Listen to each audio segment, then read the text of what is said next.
I have been living in Bangkok for over a year now, and today I'm not going to tell you that it's a paradise. I'm actually going to tell you what it's like after the excitement wears off. So, come with me, I take you on a little tour of my house and give you some honest thoughts about life in Thailand. Let's go. I'm here, sitting in my office, which is where I do most of my work. This is the view that I have when I work. And this place is also where I spend most of my time at. Just this little 10-euro table and my chair. I want to tell you a little bit how I even got here and why did I move to Thailand. So a little background story. I used to make jewelry back in Finland for public figures, custom jewelry, high-end jewelry, which was all cool and everything, but I just felt like I'm empty. I had a lot of problems with myself, and during that period of my life, things were not going great. And if I kept going on the same road,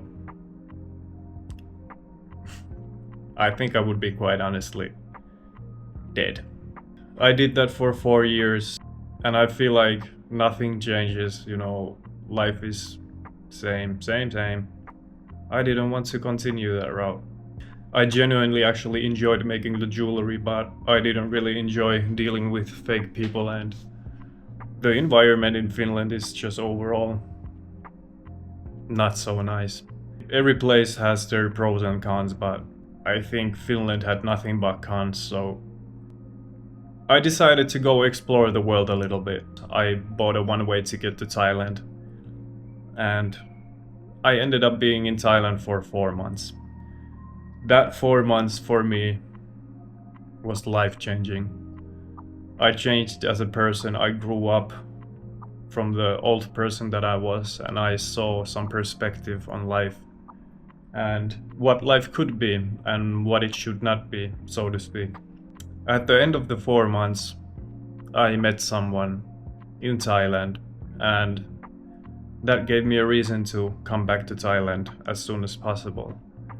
So I went back home, see my family for Christmas, and then I booked another one-way ticket to Thailand with the mentality of I'm not coming back anymore. I will do whatever it takes to stay in here. And the thing is, I didn't do it very clean. I left some problems in Finland, like I still need to bankrupt my company that I still have in Finland, because I'm not doing the work anymore, the company don't have any funds, and it's just something I need to take care of. I flew to Thailand with the idea of making money online, maybe freelancing, creating content, getting money through content. And the first 3 months they were actually great. I started to post on Instagram very actively, and I reached like 3.5 thousand followers, and that was great. But the problem is that it didn't pay me anything. Like I didn't make no money, but I spent all my time creating content. When I have the financial stress of having to pay my bills and having money for food and stuff like this, I cannot just keep wasting time on creating content, even though on the long run it could pay my bills. But that was not the reality. So I had to come up with another solution, and also another problem was visas. I needed a visa. So what I did was got a job. I barely made any money. I spent all my time and even my mental health on that job. So kind of a no-brainer, I quit. But that job gave me 3 months of more visa, and maybe you guys don't know, but the immigration doesn't work in Thailand the way that it does work on the Western society, so to speak. You cannot just come in here and get everything for free, and well, yeah, let's not go into that anymore, but it's not so easy to move to Thailand. You can visit and be a tourist quite easily, but moving here is a whole different story. And after that, I found another sales job. It was not anymore the selling vitamins to old people type of stuff. This was actually a good job, selling websites to companies and digital services and stuff like that. But the thing is, I didn't make no money on that either. I was working on full commission, and barely made any money. So that's another big problem. So I had to find another solution. And then I decided that I cannot count on these type of jobs that hopefully pay me. Like, no. So I started freelancing. I do what I know how to do, which is editing videos and helping companies with social media strategies and stuff like this. And it's been good. I have a few regular customers who keep getting more packages from me. I do like monthly service and I take care of their content. And it's been going good, but I could use a few more clients because I make okay money now, but some months are still very rough and sometimes people don't pay their bills in time and then I struggle. I'm not gonna sugarcoat it. I've had to get some help from my family and friends every now and then because I have not been able to eat or pay the bills. So that's what poor planning does when you move to another country with a not so great plan, so to speak. But hey, I'm still here, I'm still living, I've still eaten, and I have a roof on my head. And if I didn't, I would be quite literally deported. Quickly, I will talk about my house. Because so many people has been asking me to break down my budget and I still have not done it. But now I will tell you. So the house that I live in, 2-story house in a gated community area. It's called a village. I pay 360 euros roughly a month for this place. The water and electricity combined monthly is around 60 euros. So roughly 420 euros a month I pay to have a house, a big house in a nice place and cheap area. I live in Latkrabang, which is further away from the centrum and exactly the way I like it. But yeah, that's how my little journey in Thailand has been so far. Overall, I spent 1.5 years in Thailand almost, and honestly, I wouldn't change anything. The thing is that I really miss my family, I miss my friends. The fun fact is that actually quite a lot of my friends has been coming to my place in Thailand, which is very ironic. People are actually visiting me more than they have when I lived back in Finland.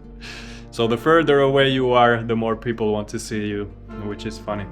But hey, I'm very open to have people come over here and spend time with me. Life as an expat in a foreign country, it is lonely. But now I'm going to one of my favorite spots, which is the pool. And it's actually included in the rent. There's a beautiful sunset at the same time too.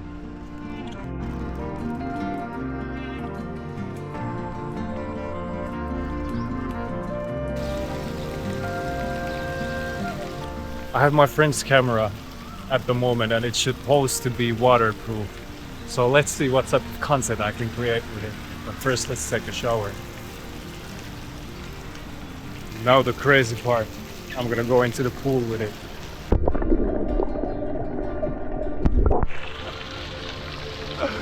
That is awesome.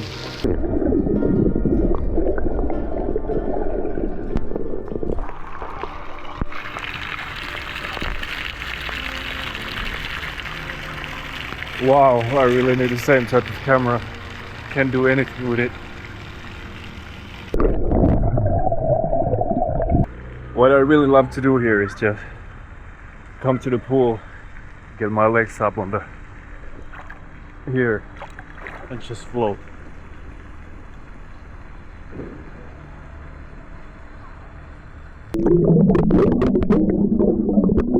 Biggest factor why I ended up moving to Thailand is my mental health. That's something that people don't really talk about, but when I was back in Europe, I struggled a lot with mental health, like so much. And I'm not trying to make this into a cry story or whatever, but when I was 20 years old, I was struggling with cancer. And for years, I felt like I was dying. I felt like the time is running out. I don't have time to do anything. And my health kept declining. And That left a mark on me, and that changed me forever. It sounds crazy to say, but nowadays I'm actually very grateful that I had cancer, which is somewhat controversial, I guess. But I didn't die. I'm alive and I'm healthy right now. But that changed me in a way that I start to think about, what do I really want for my life? And why would I waste it in an environment that I don't like being in, right? And on top of that, my mother, she got a Caesar, how do I say it? Like a brain bleeding. And that ended up paralyzing her. For many years, she was in a bed, unable to move and unable to recover. And that was very painful, to not being able to do anything, like just watch my mother suffer. It's something I cannot wish for anybody. And life just showed me so many ways that our time here is limited. Few years after she got paralyzed, she passed away. And that was relief. It was a relief for me. At least I knew that my mother is not anymore suffering and I'm unable to do anything for her. So both of these events, on top of a lot of other things, really left a mark on me. And I had a lot of problems with like substance abuse and overall control of my life. I felt like I've never had any control over my life. And I wanted to change that. And if I stayed in Finland, I think I would not be able to. Because sometimes if you want things to change, you need to make radical changes. You need to actually change something. So I decided to leave. I cannot stay at my house. I cannot stay in the city that I live in. I cannot stay in Finland, because being there kinda just keeps the memories alive, keeps the pain existing. Everything reminds of the history, and I just can't do it. In here, it's a fresh start. There's nothing bad memories here. There's nothing that makes me feel any type of way but happiness.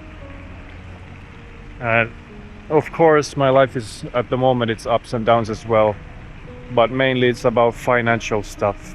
And just overall the doubt in myself that, can I make it? Can I not make it? And you know, when you've struggled with yourself and believing in yourself, it's sometimes so hard to believe that I can do this, you know?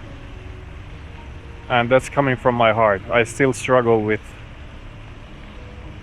myself. And I think I always will. You know, I think that's something that doesn't just go away. But in here, like, even though everything is not settled yet, even though everything is not working yet, at least for once, I think I'm following the right dream that I should be. That's something I never had before. Never. That is why I wouldn't change a thing. I did what I did, and I decided to come here. That's easily the best decision of my life so far. I will finish what I started. And I know it's not going to be easy, but what is easy in life, honestly? Nothing is easy, and that's the way it should be. If everything was given you on a plate, you would appreciate nothing. I really learned to appreciate life and everything else too in here that I did not do at all in Finland. I didn't appreciate anything, not even my own health. So yeah. Enough of the sad stuff. Now we're on the right path. Now we're doing things that we love. We're figuring stuff out as we go. And that's what life should be. And I'm so happy I am here. And I've got everything figured out so far. Almost everything.